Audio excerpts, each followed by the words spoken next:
여러분 안녕하십니까? 뉴스가 있는 저녁 변상욱입니다. 안녕하십니까, 안보라입니다. 프로듀스 X101의 투표 조작 논란이 정말 뜨겁습니다. 네, 오늘 팬들은 엠넷 제작진에 대해서 고소 고발장을 제출했습니다. 잠시 후에 하재근 문화평론가와 함께 이 문제를 짚어보고요. 예. 오늘 첫 소식은 기싸움이 치열했던 방콕으로 가봐야겠죠? 네, 한일 외교장관이 오늘 마주 앉았는데 참 간극이 좁혀지지가 않습니다. 분위기가 차갑게 얼어붙었다 못해서 아주 그냥 얼음이 된 것 같습니다. 뉘저 가족 여러분의 의견도 기다리고 있어요. 샵 0945번의 유료 문자, 유튜브 팟빵 댓글과 함께합니다. 네, 결국 내일 일본의 파이트 리스트에서 우리가 제외될 공산이 커 보이는데 태국 방콕 현지에서는 김지선 기자가 이렇게 소식을 전해왔습니다.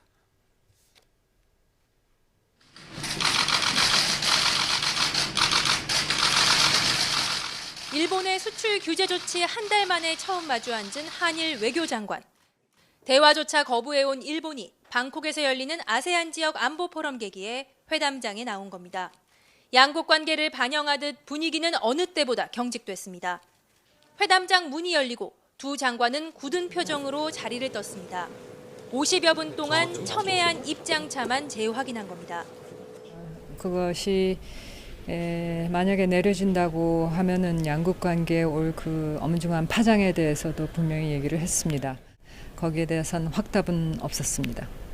외교부 당국자는 우리의 거듭된 철회 촉구에도 일본이 화이트리스트 대상에서 한국을 제외하는 조치를 강행할 가능성이 커 보인다고 말했습니다.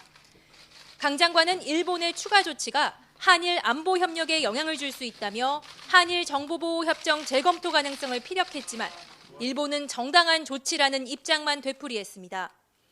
또 우리 대법원 징용 배상 판결로 일본 기업이 실제 피해를 받지 않도록 대응책을 거듭 요구한 것으로 전해졌습니다. 외교적 해법을 찾기 위해 만났지만 오히려 골이 깊어진 한국과 일본. 내일 미국과의 3자 회담을 통해 다시 한번 갈등 조정에 나설 예정입니다. 방콕에서 YTN 김지선입니다. 내일은 한미일 외교장관이 한자리에서 만납니다. 이 폼페이오 장관이 빈손으로 오지는 않았을 거다, 이런 관측도 나오고는 있더라고요. 네, 미국은 일본을 먼저 만나고 그다음에 우리 만나고 그리고 나서 세 나라가 회담을 갖습니다. 미국이 조종자로서 어떤 중재안을 내놓을지에 관심이 쏠리고 있는 거죠. 이 내용은 한현희 기자가 전하겠습니다. 예상대로 일본이 화이트리스트 제외를 결정할 경우 한일 갈등은 최고조에 달할 것으로 보입니다. 강경화 장관은 제외 결정이 내려진다면 한일 안보 협력의 틀에도 영향이 있을 수 있다고 강조했습니다. 가기 결정으로 만약에 결정이 나온다 하면은 우리로서도 필요한 그런 대응 조치를 강구할 수밖에 없고 그 일의 수출 규제 조치의 그 원인이 그 안보상의 이유로 취해진 만큼 우리 한일 그 안보의 틀 여러 가지 요인들을 우리도 고려할 수밖에 없다는 그런 얘기가 했습니다. 경제 갈등이 안보 문제로까지 확대될 수 있다는 우려가 나오는 상황에서 미국이 일본과 우리나라를 차례로 만난 뒤 내일 한미일 3자 회동을 진행합니다. 지난달 데이비드 스틸웰 동아태 차관보와 존 볼턴 국가안보보좌관의 한일 연쇄 방문으로 현 상황에 대한 이해도를 높인 미국은 안보 문제까지 제기될 조짐을 보이자 조금 더 적극적인 입장에 선 것으로 전해졌습니다.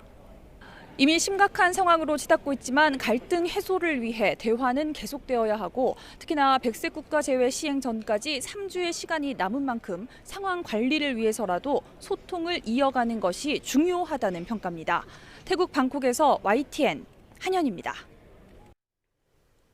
네, 국회 대표단이 일본을 찾았는데 자민당 지도부는 만나지 못했습니다. 네, 자민당 지도부를 만났어야 되는 것인데 어젯밤 일본의 집권 여당인 자민당이 취소 통보를 해왔다고 합니다. 네, 우리 대표단은 외교적 결례라고 강력하게 항의를 했는데 면담이 무산된 배경이 있을까요?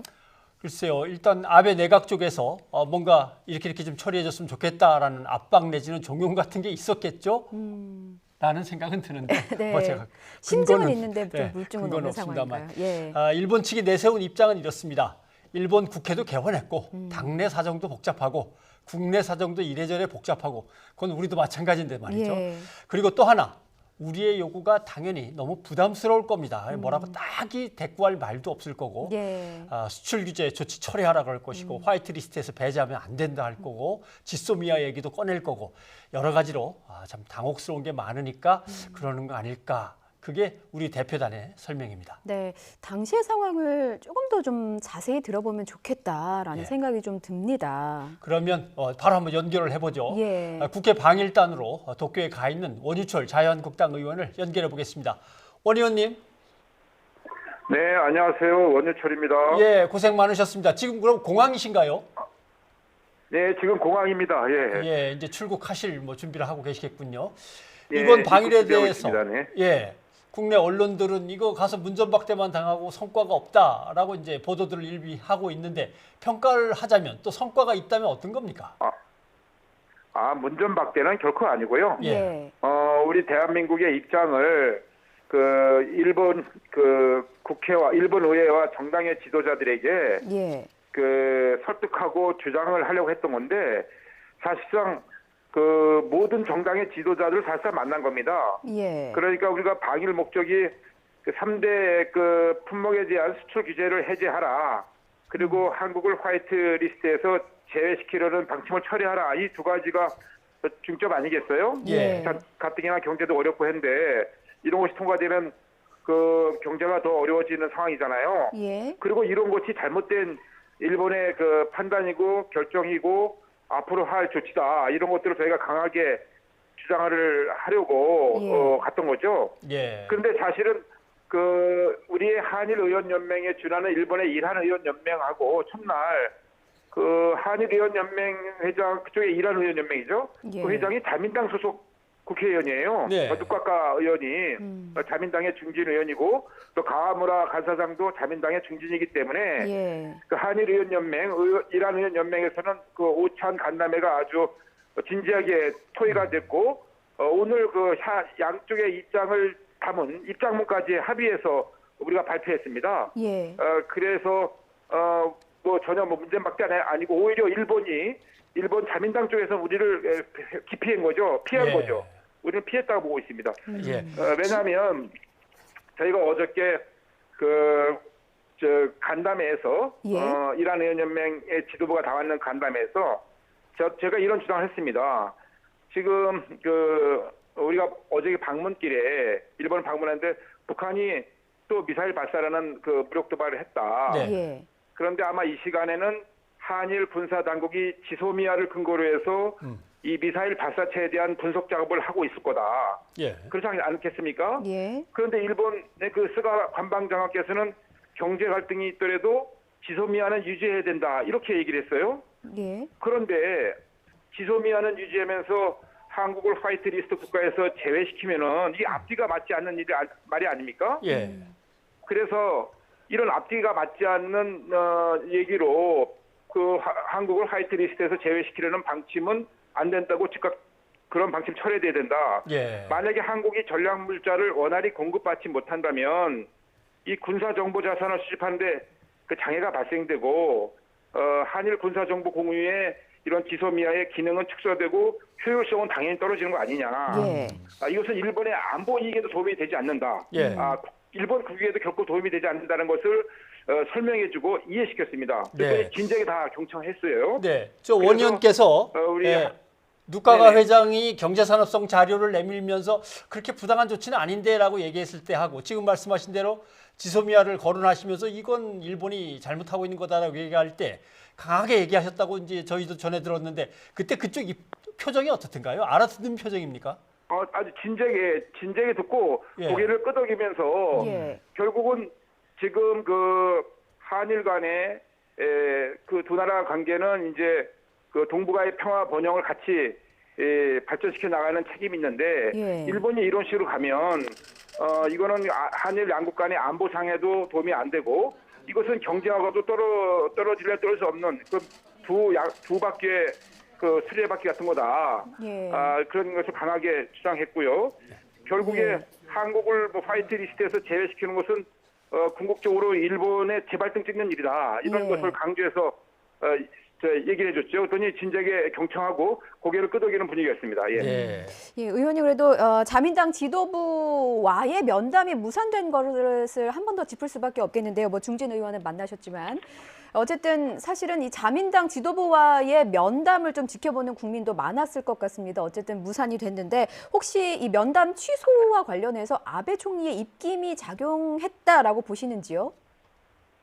예, 다시 한번 말씀드리지만 그 이란 의원 연맹의 회장의 누카카 회장이나 그 연맹의 간사장인 가하무라 간사장이 다 자민당 소속 의원들이에요. 예, 그러니까 다 아베 총리와 다 가깝게 같이 일하는 사람들이라는 걸 다시 한번 말씀드리고요. 다만 이제 그 간사장이 우리를 그 사실은 회피한 겁니다. 그러니까 우리의 이런 주장들, 3대 품목 수출 규제에 대한 것이 잘못된 일이다. 그리고 또 대한민국을 화이트리스트에서 제외시킨다면 이것은 크나큰 잘못을 결정하는 것이다라는 것을 우리가 계속 이미 주장하는 걸 알고 있기 때문에 제가 판단하기에는 니카이 간사장이 우리를 피한 겁니다. 왜냐하면 당초에 만나기로 했었거든요. 어제 만나기로 했다가 다시 오늘로 연기했다가 또 돌연 무슨 지금 일본이 뭐 선거가 끝나지 얼마 안 돼서 개원 준비도 해야 된다. 당직 개편도 있고 조각도 해야 된다. 또 북한의 미사일 발사로 그 간사장이 안보 회의에 참석해야 된다. 이런 이유를 들어서 양해를 구했단 말이죠. 사실상 이거 표면상의 이유고 실질적인 것은 지금 말씀하신 대로 이제 아베 지금 내각의 기본적인 방향이 철회 결정으로 가고 안지정 우리나라를 화이트리스트에서 제외시키는 방침으로 좀 나가고 또 우리의 그런 주장에 대해서 답변하기 곤란하기 때문에 우리를 기피하고 회피한 것이다 이렇게 보고 있습니다. 네. 근데 분위기를 살펴보시기에 내일 이제 한미일 세 나라 외교장관이 만나야 되는데 거기서 뭔가가 조금은 실마리가 풀려 나갈 것 같습니까? 뭐 소식 같은 거 전해 들으신 게 있으신지요? 예, 지금 그 미국이 그 일본에게는 그 수출 규제 확대는 하지 마라. 수출 규제 강화는 진행하지 마라라는 요청을 하고 있고요. 또 우리 한국에게는 그 강제징용 관련된 압류한 일본의 그 기업 자산을 매각을 중단시켜 달라는 요청을 하고 있잖아요. 그런데 미국 입장에서 보면 이 동북아의 한미일 협력 관계가 굉장히 중요합니다. 이 한미일 협력 체계가 그 이 지역의 그 안보 그 정세하고 직결되기 때문에 미국에서도 적극적으로 아마 우리와 일본 쪽에 이런 요청을 하지 않을까 이렇게 보여지고 있습니다. 지금 북한의 비핵화 관련돼서 미국의 관심은 그쪽으로 가 있지 않겠습니까? 좀 더 지켜보죠, 뭐. 지금 상황으로서는 뭐 지켜보자 말씀하셨지만 일단은 내일 우리나라가 화이트리스트에서 배제될 가능성이 상당히 큰 상황인 것 같은데요. 혹시 우리 그렇습니다. 정부에는 어떤 조치를 주문하시겠습니까? 국회 차원에서 어떻게 좀 대응을 할 수 있을지가 궁금합니다. 지금 정부가 잘못한다고 해서 국회도 이를 손 놓고 있을 수 없지 않습니까? 지금 경제가 너무 어려운데 국민들의 시름도 크신데요. 국회는 국회대로 열심히 의원 외교를 통해서 우리 대한민국의 입장과 또 우리 국익을 위해서 외교 활동을 펼쳐나갈 수밖에 없습니다. 그런데 지금 이 사안은 결국은 의회회견은 이제 분위기를 조성하고 우리 국민들의 생각 또 대한민국의 입장을 국익 차원에서 일본 정당과 의회 지도자들에게 설득하고 주장하고 진행을 할 것이고요. 정부는 정부 나름대로 하루빨리 밀접한 그러한 그 긴밀한 소통을 통해서 결국은 특사를 통해서나 또 결국 이것은 정상회담 간의 정상 간의 담판이 가장 빠른 방법입니다. 그래서 문재인 대통령과 아베 총리 사이에 결단이 필요한 그런 문제가 아닌가 싶어서 국익을 생각해서 잘 결정하기를 기대해 봅니다. 혹시 한미일 3국 외무장관 회담에서 뭔가 실마리가 풀려서 더 이상 확전은 하지 말고 일단 격화되지 않는 상태를 유지하면서 뭔가 풀어보자라고 할 때 어디서부터 풀 수 있는지 그게 제일 이제 문제입니다. 강제징용부터 풀긴 풀어야 될 것 같은데 어떻게 보십니까? 지금 여러 가지 한국과 미국 사이에 또 한국과 일본 사이에 또 미일 사이 현안이 많습니다. 그런데 지금 부정적인 그러한 여러 가지 현안들, 지금 강제징용이라든가 지금 일본의 그런 경제 보복이라든가 이런 거 일단 중단해야 됩니다. 일단 중단시켜 놓고 이러한 부정적인 걸 중단시켜 놓고 해법을 찾아서 해결해 나가는 그런 방향이 좋지 않을까. 모든 걸 지금 일단은 중지해야 됩니다. 지금 여러 가지 부정적인 결정, 잘못된 결정들을 하면은 그 한미일 관계가 굉장히 악화될 가능성이 있기 때문에 그러한 그 한국 간에 한미일 간에 자칫하면은 그 동맹 관계가 훼손되거나 그 또 갈등이 심화될 수 있는 그런 결정들은 보류하고 일단 결정하지 말고 그 모든 걸 스톱된 상태에서 다시 논의를 해야 된다. 이렇게 보고 있습니다. 알겠습니다. 아무튼 의원님 지금 뭐 출국을 앞두고 있다고 하는데 조심히 오십시오. 오늘 전화 연결 고맙습니다. 네, 감사합니다. 네, 직접 도쿄를 찾은 우리 국회 대표단의 얘기도 들어봤습니다. 분위기로 봐서는 결국 아베 총리는 우리를 화이트리스트에서 뺄 것 같은 그런 분위기로 가고는 있군요. 근데 뭐 앞서 뭐 원유철 의원도 뭐 얘기를 했고요. 미국이 중재에 나섰다는 보도 역시도 계속 이어지고 있는데요. 네. 아베 내각의 핵심 인사들은 강행 의사를 분명히 얘기를 하고 있습니다. 도쿄에서 황보현 특파원이 보도합니다. 국제평화와 안전 유지를 위해 한국을 화이트 국가 리스트에서 뺄 필요가 있다. 지난달 1일 일본 경제산업성이 홈페이지에 공개한 수출 관련 시행령 개정안이 내일 가기에서 최종 확정될 전망입니다. 우리 정부가 화이트리스트 배제 방침에 강하게 반발하는 가운데 미국이 중재에 나섰지만 이를 진두지휘하는 아베 총리가 강행을 결심한 것으로 보입니다. 일본 정부 대변인 격인 스가 요시히데 관방장관은 기존 방침에 변함이 없다고 거듭 강조했습니다. 輸出管理制度の適切な運用に必要な見直しであり、その方針に変わりはなく、手続きを粛々と進めていきます。 화이트리스트 배제 실무를 총괄하는 세코 히로시게 경제산업상도 절차대로 할 것이라고 말해 가기 결정을 기정사실화했습니다. 아베 총리의 최측근 인사는 한 방송 프로그램에 출연해 100% 한국의 화이트리스트 제외를 장담하기도 했습니다.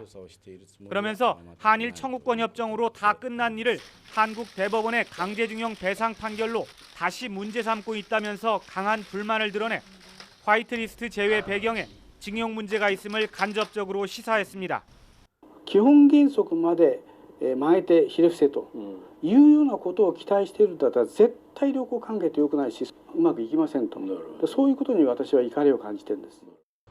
현지 언론은 일본 정부가 일단 한국을 화이트리스트에서 뺀 다음 미국의 중재안과 한국 정부의 대응을 지켜보면서 한국에 대한 조치를 다시 검토할 것으로 보인다고 보도했습니다.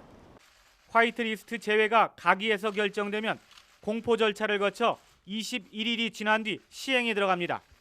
그렇게 되면 수출 우대 조치로 그간 한국 수출품에 대해 3년에 한 번 포괄적으로 받던 일본 정부 허가를 매번 받아야 합니다.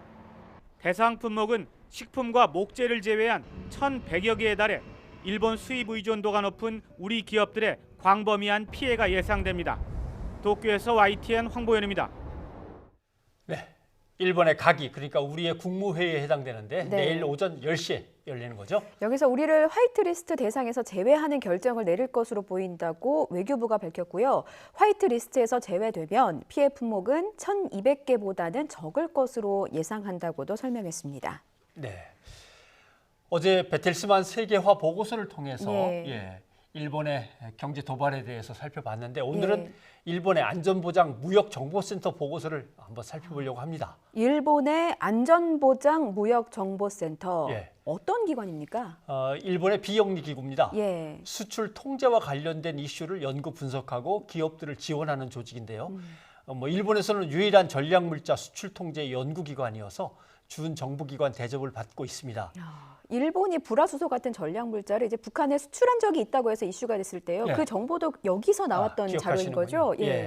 맞습니다. 이 정보센터에서 2016년 4월에 내놓은 평가 보고서를 보면 한국의 전략물자 관리 시스템 관리 업무 전개 과정을 다루고 있는데 한마디로 한국의 수준은 리거러스하다 이렇게 평가하고 있습니다. 리거러스, 뭐 엄격한, 철저한 이런 뜻을 갖고 있잖아요. 뜻이죠. 한국은 이 분야에서 국제 평화를 위해 노력하고 있고 전략물자 수출 관리의 선도국 역할을 기대할 수 있다 이렇게 되어 있습니다. 이 보고서를 그러면 몇 사람만 아느냐 아니죠. 다음에 2017년 10월에 일본에서 안전보장 무역관리 연구대회가 열립니다. 거기서 다 공개가 된 겁니다. 그러니까 일본의 관료건 학자건 누구라도 한국이 얼마나 전략물자를 엄격하고 성실하게 관리하고 있다라고 하는 건 다 아는 거죠. 근데 이렇게 억지를 부리는 겁니다. 역시 우리에 대한 경제 도발, 보복 조치다라는 결론밖에는 안 나는 것 같습니다. 문재인 대통령이 오늘 관계부처 장관들을 불러서 긴급 상황 점검 회의를 열었죠. 네, 청와대는 한일 두 나라가 미국의 현상 유지 제안을 받은 사실을 밝히면서 일본이 무응답으로 일관하고 있다고 비판했습니다. 임성호 기자의 보도를 보시죠. 일본 정부의 화이트리스트 결정 하루 전 문재인 대통령이 예정이 없이 긴급 상황 점검 회의를 소집했습니다.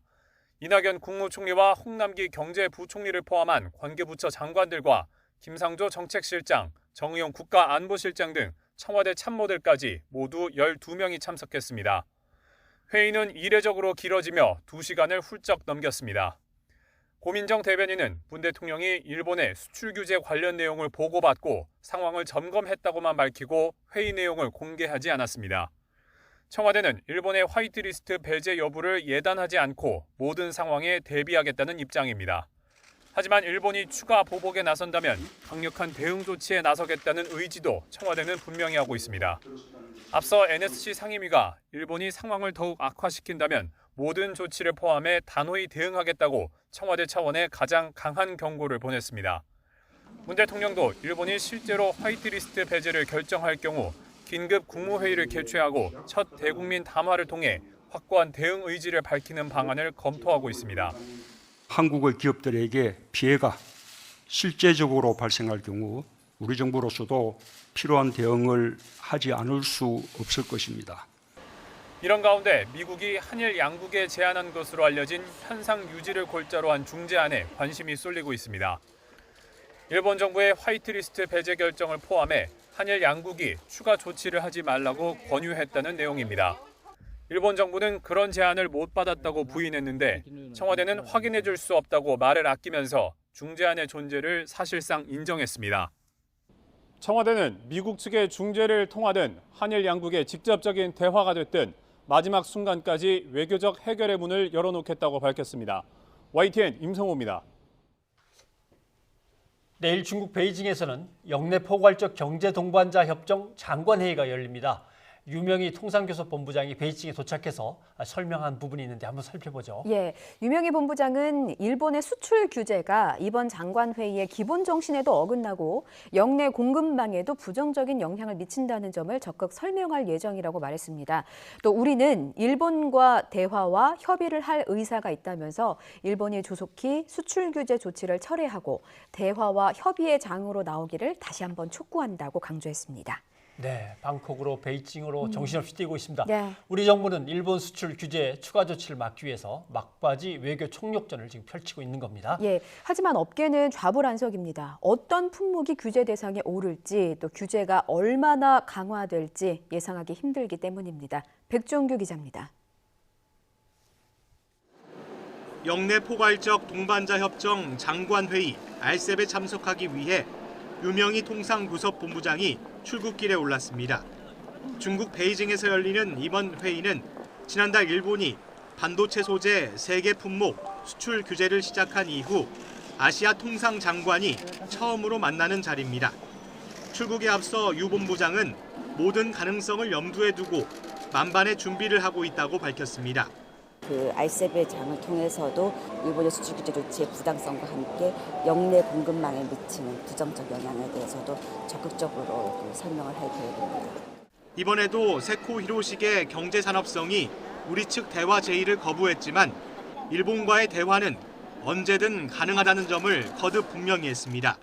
어쨌든 저희로서는 어떠한 형태로든 언제든 대화에 열려 있다는 그런 말씀을 드리겠습니다.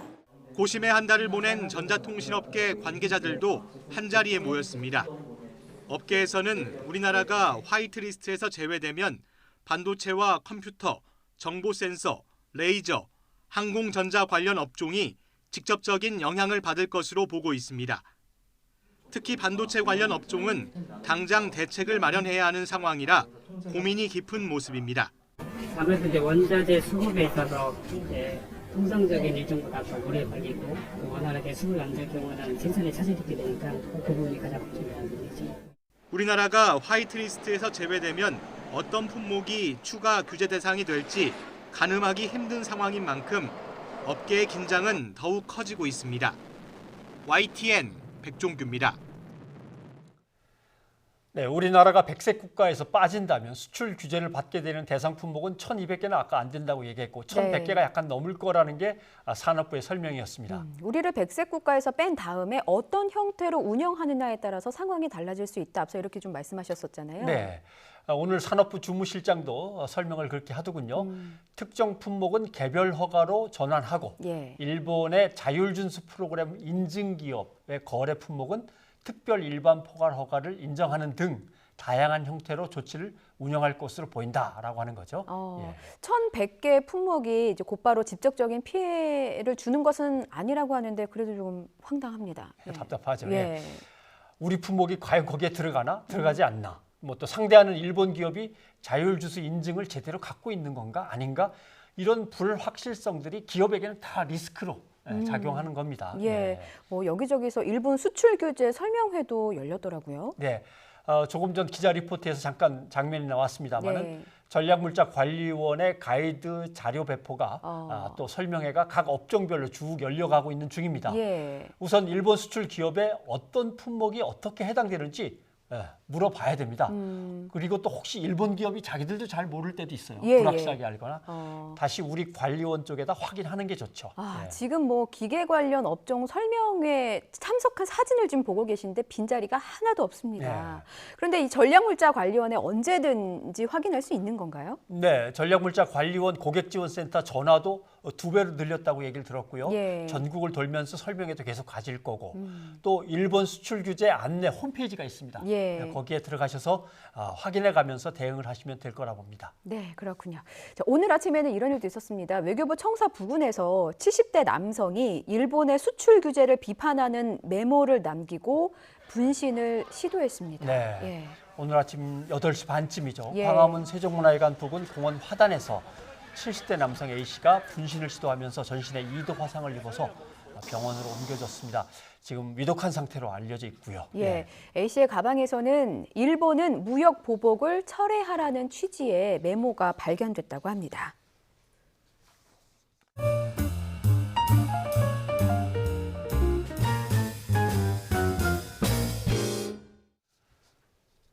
이번엔 국회로 가보겠습니다. 원래 오늘 오후 2시에 국회 본회의가 예정돼 있었는데 기약 없이 미뤄지고 있습니다. 추경 심사 문제 때문인데요. 국회 연결해서 지금 상황 어떤지 알아보겠습니다. 최민기 기자.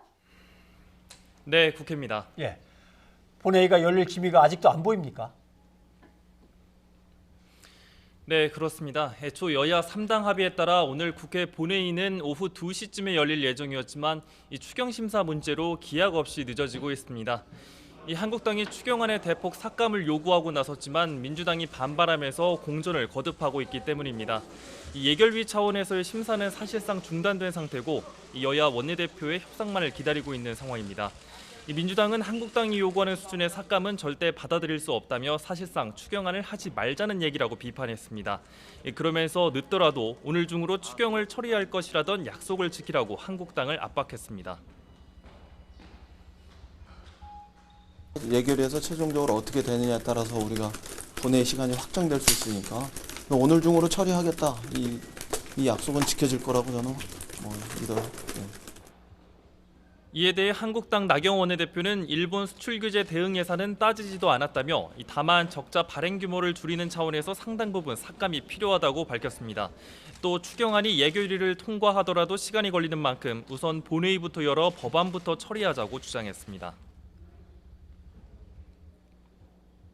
적자국채 발행 규모가 3조 6천억 원이나 됩니다. 따라서 이 적자국채 발행 규모를 줄여달라는 저희의 요구를 받아주신다면 이처럼 현재 여야가 바라보는 추경 규모는 최소 1조 원 이상 차이가 나는 것으로 전해집니다. 민주당은 저녁 8시를 추경 처리의 마지노선으로 보고 의원총회를 소집해 당내 의견 수렴에 들어갔습니다. 지금까지 국회에서 YTN 최민기입니다. 네, 어제 북한이 발사체를 발사했는데 북한 조선중앙통신은 이 발사체에 대해서 신형 대구경 조종 방사포를 시험 사격한 것이다 이렇게 밝혔습니다. 네, 김정은 국무위원장의 지도로 시험 사격을 한 거다 이렇게 밝혔죠. 예. 그럼 이제 어제 발사체를 단거리 탄도 미사일로 규정했잖아요, 우리 군은요. 네. 우리 군 당국의 분석과는 뭐 다른 건데요? 네, 그런 셈입니다.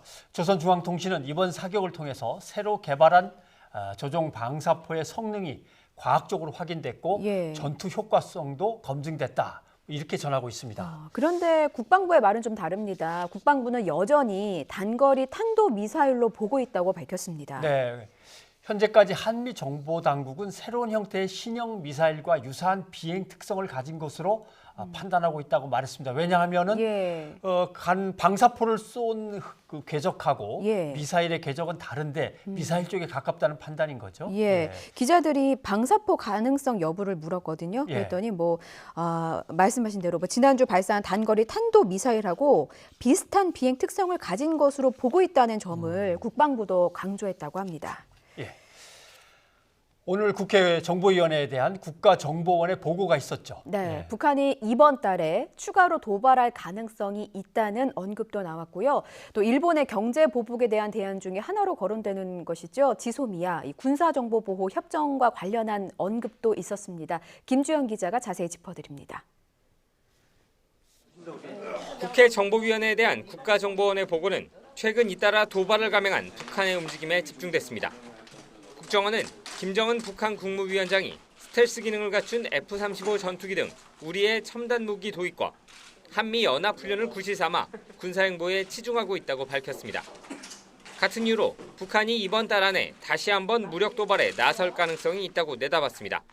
국정원은 북한이 8월 중에 또다시 미사일 시험 발사 등 전력 개선 및 시위 활동을 지속할 가능성도 있어서 지금 예의주시하고 있다.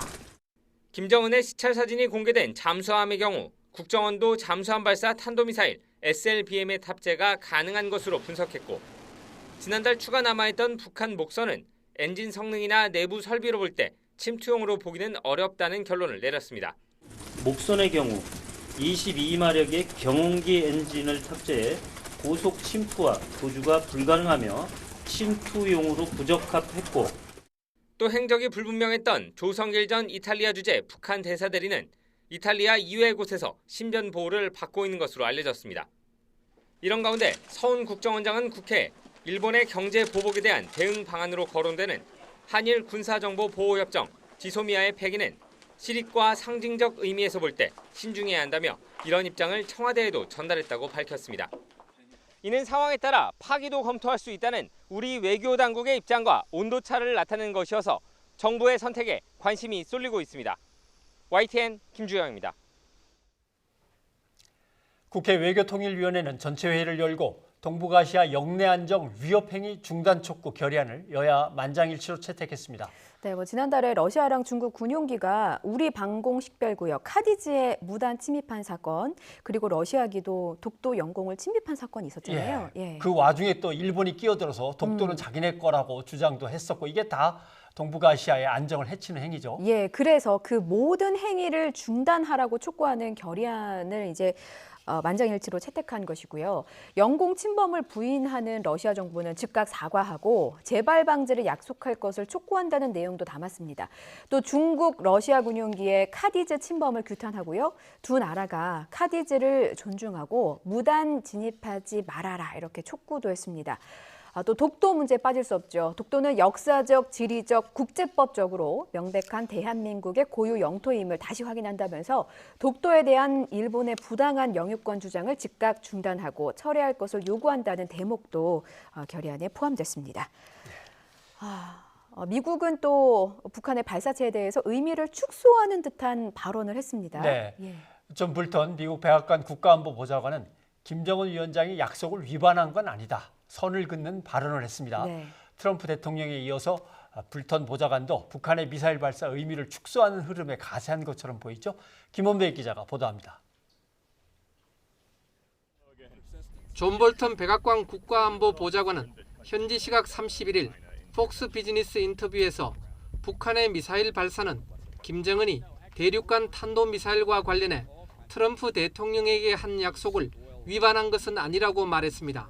Now, the firing of these missiles don't violate the pledge that Kim Jong-un made to the president about intercontinental range ballistic missiles. 이는 북한이 지난해 4월 노동당 전원회의에서 핵실험과 대륙간 탄도로켓 시험 발사를 중지할 것이라고 모라토리움을 선언한 것 등을 가리킨 것으로 보입니다. 마이크 폼페이오 미 국무장관은 지난달 25일 북한의 단거리 탄도미사일 발사 후 김 위원장이 6월 30일 판문점 회동 당시 중장거리 탄도미사일 발사 중단 지속을 약속했다고 공개했습니다. 볼턴 보좌관의 이번 반응은 북한의 지난 25일 미사일 발사에 작은 미사일들일 뿐이며 미국을 향한 경고는 아니라고 트럼프 대통령이 언급한 것과 동일한 기조입니다. 이는 파문 확산에 대한 축소를 시도하며 실무 협상 재개의 동력을 이어가기 위한 차원으로 보입니다. 특히 볼턴 보좌관의 이번 반응은 지난 5월 북한의 미사일 발사 때와는 대비되는 것으로 확연한 변화가 감지됩니다.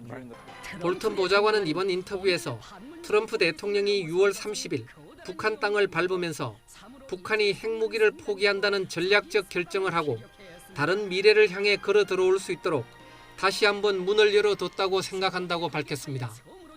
볼턴 보좌관은 그러나 진정한 외교가 언제 시작할지 그리고 언제 비핵화에 대한 실무 협상이 시작될 것인지에 대해서는 물어봐야 한다며 여전히 북한으로부터 연락을 받기를 기다리고 있다고 말했습니다. YTN 김원배입니다.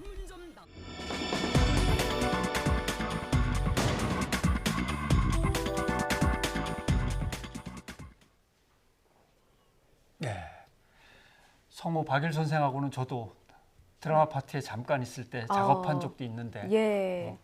나이차가 뭐 그렇게 많이 나는 것도 아닌데 한참 더 활동할 수 있는 나이인데 예. 가슴이 좀 먹먹하네요. 예, 저도 뭐 CSI의 진짜 길 반장으로 목소리를 너무 그렇죠. 기억하고 예. 있는데 고인의 명복을 빌겠습니다. 아주 인기 있는 캐릭터였는데 말이죠. 예. CSI에서. 예. 자, 그러면 브리핑 있는 저녁으로 넘어가십시다. 네. 중요한 사건 사고 소식 이연아 기자와 함께 살펴보도록 하겠습니다. 어서 오십시오. 안녕하십니까. 예. 첫 소식은 제주 실종자 발견이군요. 예, 맞습니다. 그 제주 남고생이 표선 해수욕장에서 실종 나흘 만에 숨진 채 발견이 됐습니다. 예. 오늘 오후 3시 25분쯤이었습니다. 제주 서귀포시 표선 해수욕장에서 지난달 29일 실종된 17살 유모군의 시신이 발견된 겁니다. 최초 신고자는 해수욕장에서 카약을 타던 관광객이었습니다. 예. 당시 해수욕장 수영 경계선 밖 50m 해상에서 카약을 타고 물놀이를 하던 이 관광객이 유군을 발견하고 그리고 주변 해상구조대에 신고를 했습니다. 이후 해상구조대가 해경에 신고를 했고 시신이 인양된 다음에 유군의 가족을 동반한 최종 신원 확인 작업까지 거친 상황입니다. 예. 네. 유군이 실종됐을 당시의 상황이 어떻던가요? 좀 정리를 해봐야겠습니다. 예, 일단 최초 발생은 지난달 29일이었습니다. 예. 지난달 29일 오후 5시쯤에요. 제주 서귀포시 표선면 성읍리 이 자택 그러니까 집에서 나간 후에 행방을 찾을 수가 없는 상황이었습니다. 예. 유군은 실종 당시 별다른 말 없이 그냥 집을 나갔습니다. 그런데 유군이 자폐증을 앓고 있었고 평소에 집을 나가도 아버지에게 전화를 해서 함께 귀가를 해왔었습니다. 하지만 이제 실종 당시 유군은 휴대전화를 두고 나가서 이제 위치 추적도 어려운 상황이었습니다. 예. 유군의 행방은 지난달 29일, 그러니까 실종 당일이죠. 오후 6시 50분쯤 성읍 2리 CCTV에 한번 찍혔고요. 그리고 2시간 뒤 표선리 한 호텔 앞에서가 마지막이었습니다. 혼자 길을 걷는 모습이었는데 사실 경찰 수사 과정에서 확보한 CCTV 10여 곳에서도 유군은 혼자 있었던 것으로 확인이 됐습니다. 예. 그리고 나흘 뒤인 오늘 오후에 유군이 시신으로 발견된 것인데 마지막으로 행적을 확인한 장소와는 한 10여 킬로미터 정도 떨어진 비교적 인근이라고 볼 수 있는 곳입니다. 예. 이후 이제 가족들이 말씀드린 대로 이제 지난달 30일에 경찰에 실종 신고했고 예. 다음 날인 31일 경찰이 공개 수사로 전환을 한 상황이었고요. 그리고 뭐 경찰, 뭐 서귀포시청 등 300여 명이 수색 인력이 투입이 돼서 작업 중에 이 시신이 발견이 된 상황인 겁니다. 발견됐을 때 유군의 상태는 어땠습니까? 유군이 집을 나설 때는요. 파란색 반소매 티셔츠와 그리고 검은색 반바지를 입고 있었습니다. 예, 앞서 뭐 영상에서 본 그 의상이죠. 네, 맞습니다. 그런데요. 시신으로 발견된 당시에는 상의와 하의가 모두 벗겨진 상태였습니다. 또 외상 등 타살 흔적은 없는 것으로 확인이 됐고요. 그래서 현재 정확한 사인을 밝히기 위한 부검 여부를 검토 중입니다. 다음 소식도 실종 소식입니다. 이거는 뭐 앞서 저희가 뭐 짚어보기도 했던 소식이죠. 네. 청주에서 이 가족과 함께 등반을 하다가 실종된 여중생 조은누리 양 소식인데요. 수색 작업이 벌써 열흘째 이어지고 있습니다. 하지만 안타깝게도 여전히 행방을 찾지 못하고 있습니다.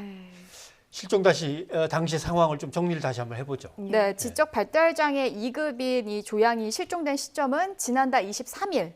오전 10시 30분쯤이었습니다. 청주시 가덕면 이 내암리 계곡 무심천 발원지에서 이제 가족들과 산을 오르던 중에 실종이 된 건데요.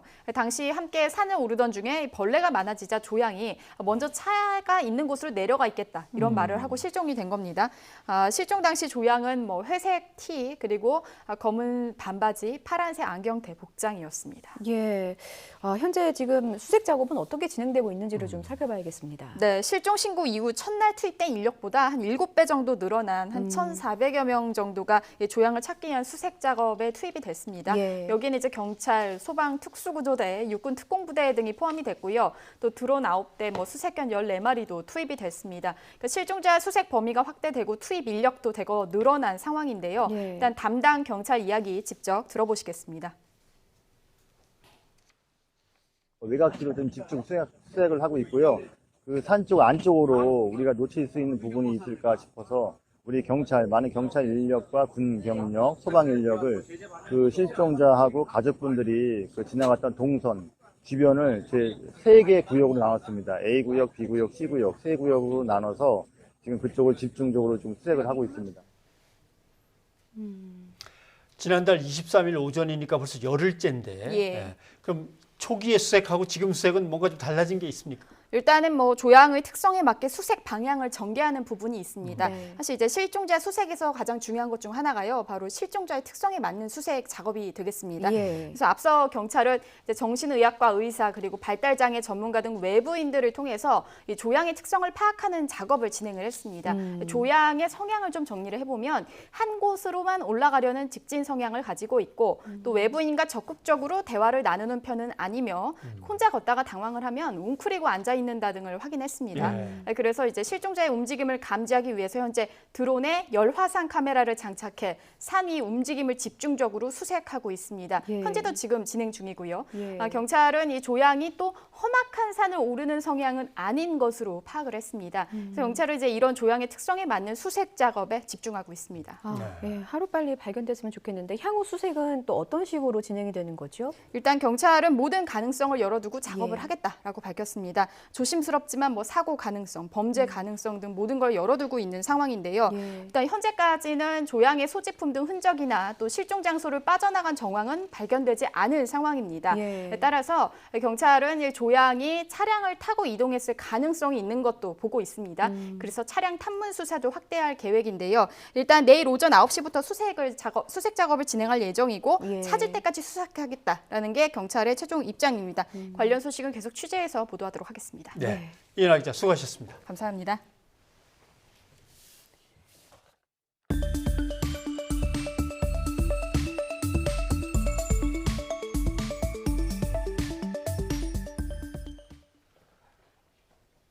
서울의 목동 빗물 배수 시설에서 점검 작업 도중에 갑자기 불어난 물에 실종됐던 작업자 2명 끝내 숨진 채로 발견됐습니다. 네, 너무나 안타깝습니다. 이번 사고 사망자는 모두 3명으로 늘었습니다. 김대겸 기자입니다.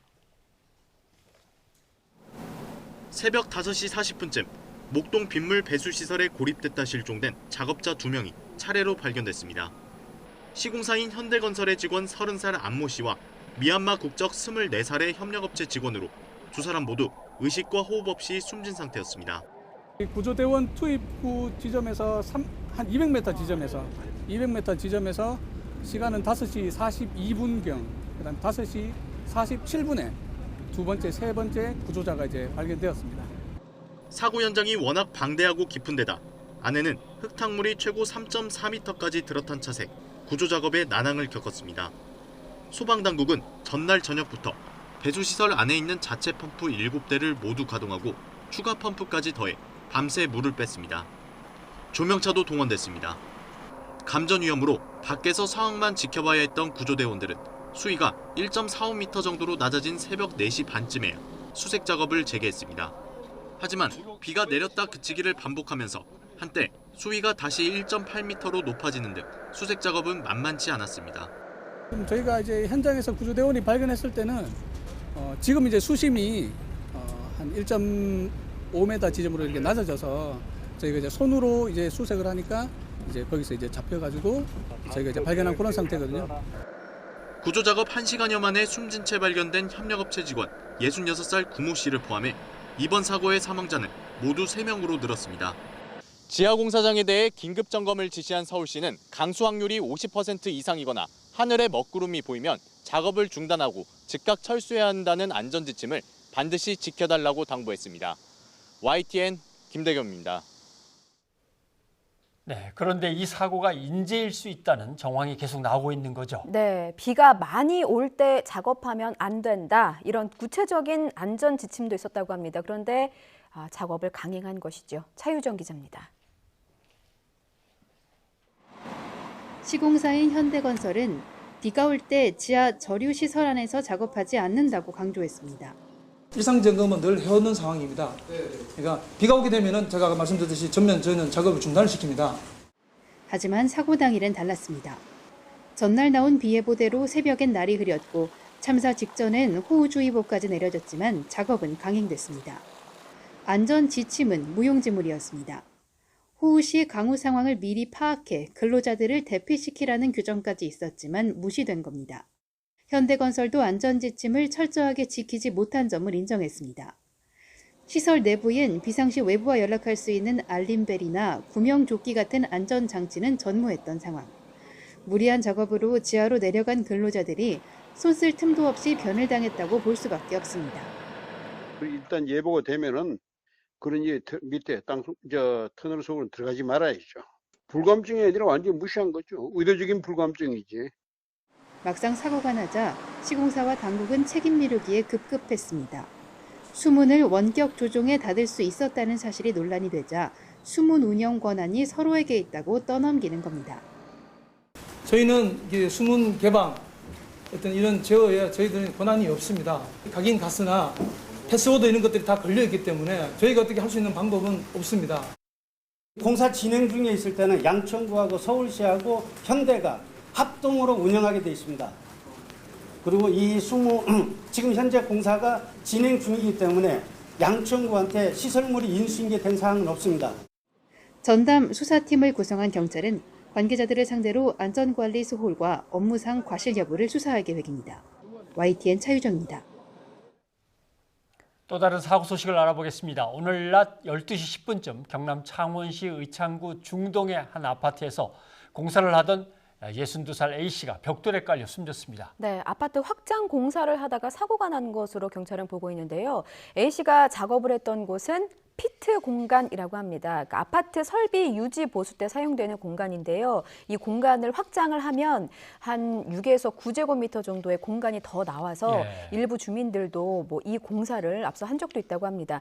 창원시 의창구청에 따르면 이 피트 공간 공사는 불법입니다.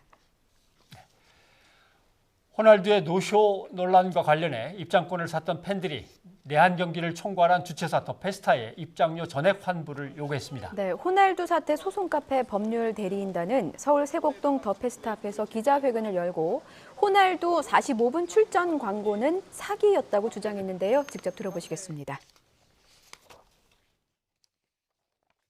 단 1초도 뛰지 않았으며 이로 인해 기망당한 호날두 선수의 팬이자 본 사건의 피해자들은 결국 경기 티켓 구매 비용 상당의 손해배상 및 정신적 위자료를 청구하기에 이르렀다.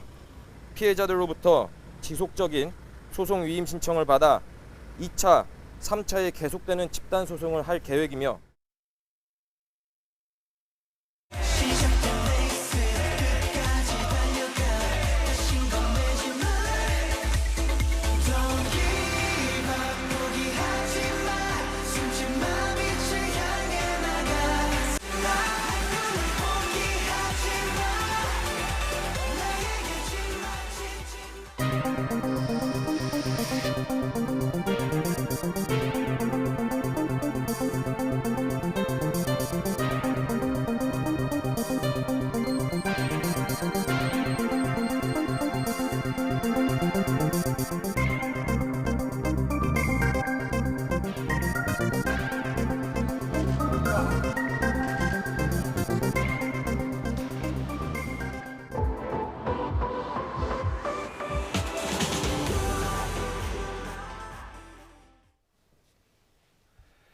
네.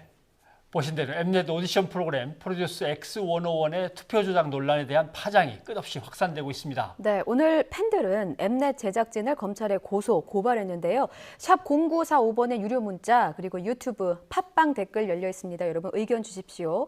하재근 문화평론가와 함께 이 문제 짚어보겠습니다. 어서 오십시오. 네. 안녕하세요. 안녕하세요. 예. 지금 압수수색도 있었다고 소식이 있었고 네. 또 고소 고발.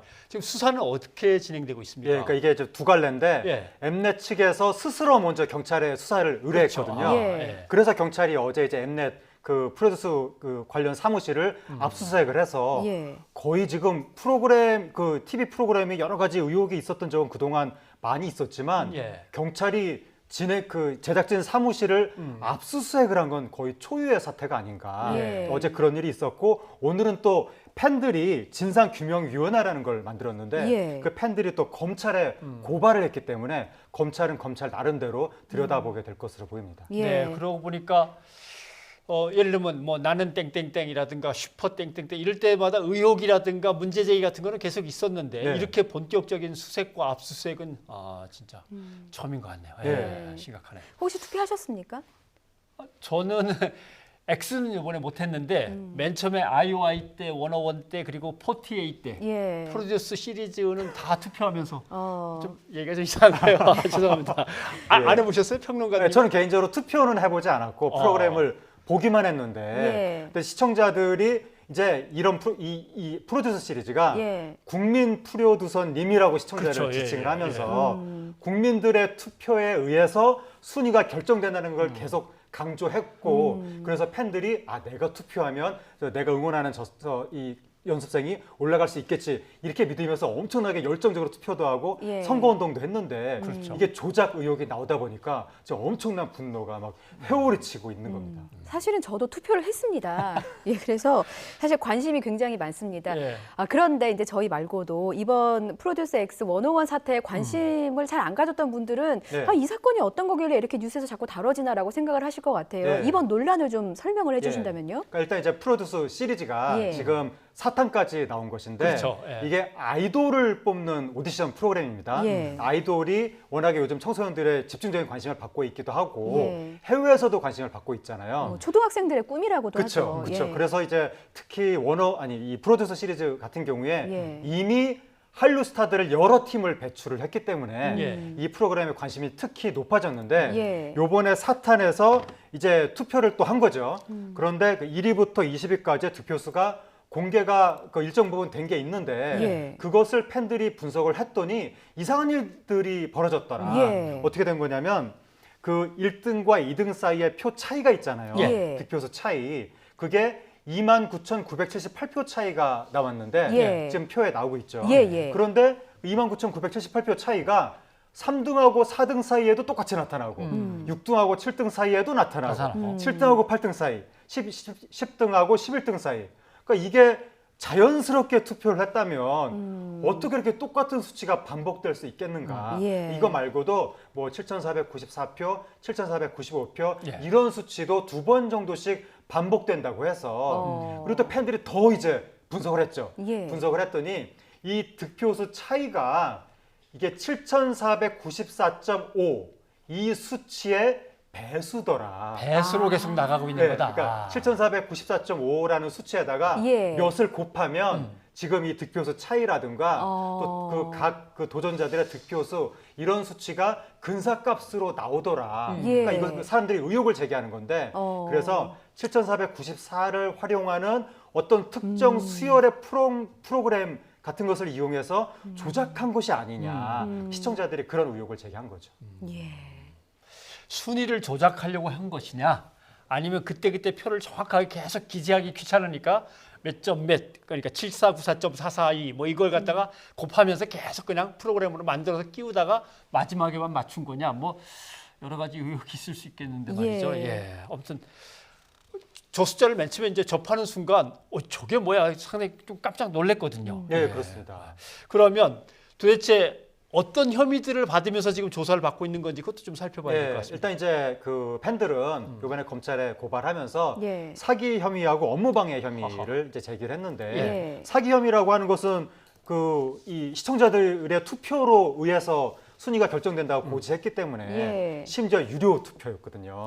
건당 지금 100원씩 내고 시청자들은 투표를 했는데 이게 조작이었다면 사기다라고 이제 혐의를 제기한 것이고, 그다음에 업무방해 혐의라는 것은 여기에 출연한 연습생들이 각자의 소속사가 있거든요. 그 소속사들은 또 그 회사 업무 차원에서 그렇죠. 여기에 공정한 경쟁으로 우리 연습생이 여기서 스타가 될 수 있겠구나라고 생각하고 다 일정을 여기다 뽑아주고 지원을 했는데 이게 조작이라면 각각의 소속사들의 업무를 방해한 것이다라고 해서 사기 혐의, 업무방해 혐의를 제기하고 있습니다. 그렇군요. 저희 방송 지금 함께 하시면서 뉴이저 가족분들이 의견 보내주시고 계신데요. 2369님의 경우는 이건 명백한 조작이라고밖에 할 수 없네요라는 의견을 주셨습니다. 여러분도 방송 보시면서 뭐 하고 싶은 말씀하셔도 괜찮고요. 혹은 하재근 평론가에게 궁금한 점 있으셔도 질문 주셔도 괜찮을 것 같습니다. 샵 0945번의 유료 문자, 유튜브 팟빵 댓글 지금 가능합니다. 자, 말씀하신 대로 팬들이 지금 진상규명위원회, 뭐 진상조사위원회를 이제 꾸려서 뭐 진상 규명을 요구하고 있는 상황이고요. 특히나 팬들이 원하는 부분이 바로 원본 데이터입니다. 원본 데이터를 공개해라라는 입장인데 엠넷의 입장은요. 이게 공개를 왜 안 하는 걸까요? 저도 이해가 안 되는데 지금 현재 그 보도가 되고 있는 그 엠넷의 입장이 또 다른 오해를 불러일으킬 수 있기 때문에 원본 데이터 공개에 대해서는 부정적이다 이렇게 입장이 나온 거예요. 제가 좀 이해가 안 되는데 투표를 했잖아요. 그러면 누가 득표수 몇 표를 받았는지 투표 결과를 공개하는 건 당연한 것 같은데 투표는 했지만 오해가 있을 수 있기 때문에 투표 결과는 공개하지 않겠다. 이게 무슨 말인지 전 좀 이해가 안 되고. 그게 더 오해를 살 수 있는 원 자료들을 다 공개하면은 그걸 보면서 이해를 하는 거지. 거기서 새로운 오해가 생길 수 있다라고 하니까 상상은 잘 안 가는데 이해가 안 되고 그다음에 이제 그 전에 먼저 나왔던 해명이 이게 득표 수가 있잖아요. 그거 말고 득표율로 계산을 했다. 득표율로? 득표수가 아니라? 그래서 득표율을 소수점 둘째 자리에서 반올림을 했는데 이 수치를 가지고 다시 득표수를 환산을 했더니 거기서 뭔가 좀 착오가 생긴 것 같다. 하지만 순위는 바뀌지 않았다. 설사 득표수 수치에 좀 이게 변동이 있었다 하더라도 그렇게 해명을 했는데 아니 득표를 했으면 득표수로 따지면 되지. 이걸 왜 득표율로 갖다가 다시 반올림을 하고 이것도 무슨 말인지 좀 이해가 안 된다. 그래서 팬들은 이렇게 복잡한 거 말고 그냥 원 데이터를 공개해달라 그렇게 요구하고 있는 상황입니다. 득표율로 일단 순위를 쭉 뽑은 다음에 거기다 다시 곱해가지고 반올림을 하고 또 적어준다. 어렵긴 어렵습니다. 자, 엠넷의 입장 그럼 공개를 계속 안 하겠다는 건가요? 그러니까 이제 시청자들이 공개를 하라고 하니까 거기에 대한 응답을 엠넷이 내놓은 것이 우리가 지금 뭔가 이야기를 하면 오해 소지가 더 많은 것 같고 우리 스스로도 좀 진상규명을 하는데 한계가 있는 것 같으니까 아예 경찰이 수사하게 하겠다라고 하면서 경찰한테 수사 의뢰를 했고 그래서 어제 경찰이 이제 압수수색을 한 것인데 좀 이해가 안 되는 것이 경찰은 제3자잖아요. 엠넷은 당사자고 그럼 이게 투표가 어떻게 됐고 조작을 했는지 안 했는지는 당사자가 제일 잘 알지. 그 당사자가 우리가 이걸 밝히는 데는 한계가 있는 것 같으니까 제3자한테 맡기겠다. 이것도 사실 좀 이해가 안 되는 예를 들면 누가 봐도 잘 감춰놨는데 찾으실 수 있을지 모르겠는데 한번 찾아보시죠. 뭐 이러는 조금 뭐 의심을 하자면 의심이 이제 드는 거죠. 근데 문제는 데뷔 아닙니까? 그죠? 데뷔하는 게 목표고 자기가 지지하는 가수 연습생의 데뷔를 갖다 응원한 건데 그 순위가 달라지면 이 사람들이 그냥 데뷔를 해야 되는 건가? 여기에 대한 입장들은 어떤 겁니까? 그러니까 이제 기존에도 이런 오디션 프로그램에서 항상 뭔가 의혹이 있어 왔거든요. 저 순위가 어떻게 정해진 것이냐. 근데 그 의혹이 어떤 뚜렷한 근거가 없었기 때문에 음모론으로 흐지부지 끝났고 결국은 데뷔를 다 했는데 이번에는 단순히 음모론 수준이 아니라 아까의 도표를 보여드린 것처럼 아주 의혹의 여지가 있는 수치가 적시가 됐기 때문에 뭔가 차원이 다른 공분이 나타나고 있고 그래서 결국 검찰에 고발하고 경찰이 수사에 착수하고 이런 상황이 됐기 때문에 이 상황에서 과연 기존의 그 순위에 입각해서 정상적인 데뷔가 가능하겠는가 여기에 지금 물음표가 지금 제기되고 있는 상황이에요. 그와 관련한 의견이 있어서 좀 소개해드리겠습니다. 7410님께서 비판을 받아야 할 대상은 방송사지 데뷔조로 결정된 11명의 소년이 아닙니다. 그들의 꿈을 지켜주십시오라는 의견을 주셨습니다. 사실 이렇게 본질을 호도할 수 있는 부분이기 때문에 뭐 참가자들이 열심히 한 것은 맞습니다. 근데 이런 부분에 대한 오해도 조금 조심해야 될 필요는 있을 것 같아요. 참가자들이 뭐 조작을 하고 그게 아니니까 참가자들을 비난할 건 아닌데 다만 이제 누군가가 억울하게 그 기회를 잃었다면 그러니까 예를 들어서 10등 안에 들어갈 수 있었던 사람인데 득표수로만 따지면 혹시 밀려났다면 그 밀려난 사람에 대해서는 너무나 억울한 거 아니냐 이제 그런 이야기가 나오는 거죠. 이제 황당한 사건이라고 얘기는 하지만 어떻게 보면은 이제는 팬덤이라고 하는 팬층들이 업그레이드 돼 있는 것 같아요. 스스로 감독하고 감시하고 고발 조치하고 시정할 수 있는 뭔가 어떻게 보면 좀 긍정적인 변화도 있는 것 같습니다. 그러니까 이제 과거에는 팬들이 굉장히 수동적인 모습만 보여줬고 팬들만이 아니라 그 대중 자체가 과거에는 한국 사회에서 크게 목소리를 내지 못하는 분위기가 있었는데 인터넷 시대가 되면서 대중이 적극적으로 목소리를 내고 또 대중이 이렇게 집단적으로 합쳐져서 크게 어떤 영향력을 미치는 그런 시대가 됐기 때문에 일반 대중이 정치적으로도 그런 목소리를 내지만 이런 아이돌 팬덤도 옛날보다 보다 적극적으로 목소리를 내고 있고 특히 공정이란 가치 이게 굉장히 중요해지면서 공정이 무너지는 일이 벌어졌다라고 하면 뭐 아이돌 팬덤이 됐건 뭐 일반 뭐 정치적인 그런 뭐 지지자들이 됐건 좀 인터넷으로 적극적으로 의견을 개진하는 시대가 됐습니다. 네, 오늘 도움 말씀 고맙습니다. 하평 의원님 고맙습니다. 감사합니다. 저희 앞서 진행했던 그 프로듀스 X 101 얘기와 관련해서 좀 많은 의견들이 있어서 짧게 조금 짚어보고 가겠습니다. 이샘69님, 엠넷 투표 조작한 자들이 있다면 엄벌해야 한다는 의견 주셨고요. 유튜브에서 은짱님, 이 정도면 대국민 사기극이다. 학생들 사이에서 엄청 인기 많았는데 실망이라는 의견도 주셨고 3112님은 원본 데이터를 요구하고 계십니다. 핑계대면서 공개하지 않고 미루는 게 웬 말이냐. 0793님은 연습생들은 잘못이 없다라는 의견도 같이 주셨습니다. 네. 시청자들의 문자 중에서는 한일 관계와 관련해서 문자 많이 왔네요. 9866님, 일본이라는 나라 그 지도자들이 이렇게 쉽게 이 문제를 해결하겠다고 시작했을까요? 뭐 많은 준비를 했을 거고요. 이것만큼은 얻어내자고 목표로 하는 게 있겠죠. 또 0594님, 이제는 미국, 일본 등을 결국 믿을 수 없는 시대로 가는 것 같으니 우리도 국력을 키워야 하고 굶어 죽지 않는 한 끝까지 싸웠으면 합니다. 결의를 밝혀주셨습니다. 네, 1712님은 전쟁을 일으키고 반성도 안 하고 이제는 경제 전쟁까지 일본은 독선으로 또 무선위를 일으킬 가능성이 있는 것 같다라는 지적을 해주셨습니다. 네, 5905님은 일본과 실제 전쟁이 일어났다 생각하고 미국 독립전쟁 같은 마음으로 싸웁시다 이렇게 얘기해 주셨네요. 네. 박예일 씨, 성우 박예일 씨의 별세 소식과 관련해서 2369님 명복을 빕니다. 그 멋진 목소리 더 이상 못 듣는다니 안타깝네요 라는 의견 주셨습니다. 기자 브리핑에서 실종 사고 소식 들으셨는데 마음 아프다. 부모님은 마음에 묻어야 하잖아요. 두고두고 마음 아파해야 하는데 정말 안타깝습니다라고 의견을 주셨군요. 루빈 킴님이셨습니다. 자, 오늘 음악 있는 저녁은 그럼 뭘로 해야 되나요? 음악 있는 저녁은 어반자카파의 목요일 밤 준비했습니다. 오늘 목요일 밤이라 제목도 목요일 밤. 좋습니다. 이 곡 띄워드리면서 저희는 여기서 인사드리겠습니다. 고맙습니다.